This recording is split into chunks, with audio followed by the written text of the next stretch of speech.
Hi everyone. So it's April 21st, and this is a video of my warm bin that I already have set up. I set up like a few days ago.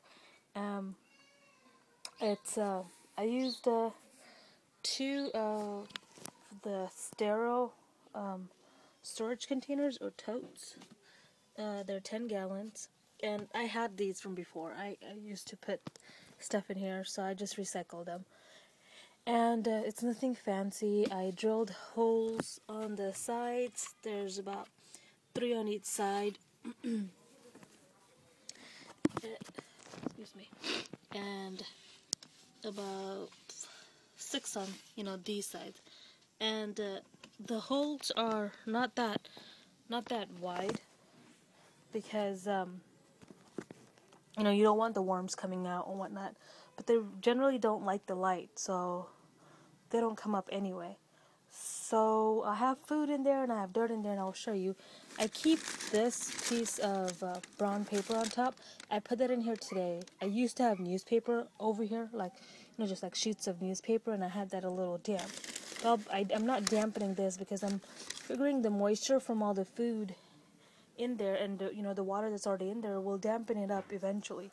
I leave this outside because it's not, the temperatures are not wild right now, so I leave it outside. Once it starts getting warmer, I will take it inside though, because if it's too hot or too cold, the worms tend to die.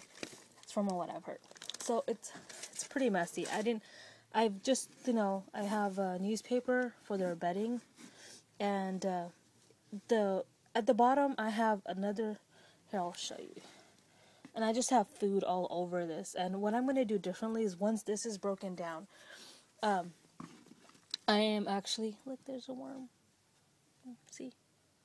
Once it's broken down, I'm going to start doing, putting food in each corner. I'm going to actually put my food in a food processor, all the scraps in a food processor, and then feed it to them because it's faster that way.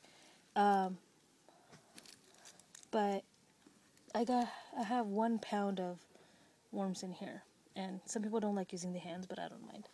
But I have soil in here, and I have some decomposed food in here as well that I had started a week before the worms had arrived.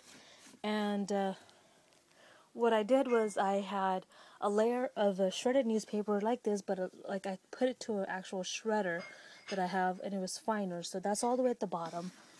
Let me try to get all the way at the bottom here. It's like right here. That's where the worms like to be, right there. Sorry, that's like a fuzzy. See, some of it is decomposed already. Like that's supposed to be a strawberry. And then I have vegetable scraps and whatnot. So I just kind of mix this together, and it's damp. And there's soil in here for grit. There's banana peels, lettuce, and all kinds of stuff in here.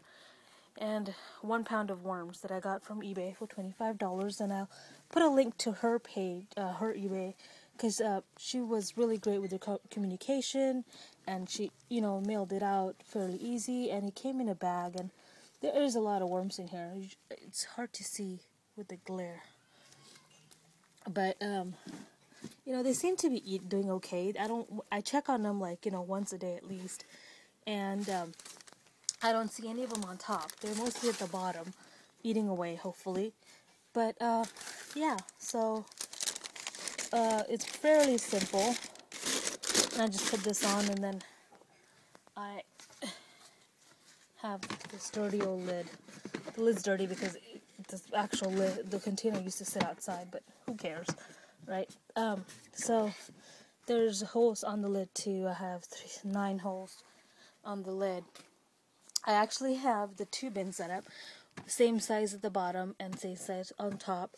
And the bottom, I have 2 bricks, 2 little bricks sitting. So this is elevated, like you can see right here. Let me go back a little bit. Right there, this is a little elevated. So, and then I have holes at the bottom, probably like 12 holes at the bottom, same size as this, and that allows drainage. But I don't put a lot of liquids in here because they don't want to be swimming in there or You don't have to have a lot of liquid, as long as it's just damp. And they seem to like the environment. So from what I've researched, you can pretty much give them any vegetables, like, scraps, kitchen scraps, besides citrus. Everything else is fine for them. So that's my warm bin. If you have any questions, leave me a comment, okay? Talk to you guys later.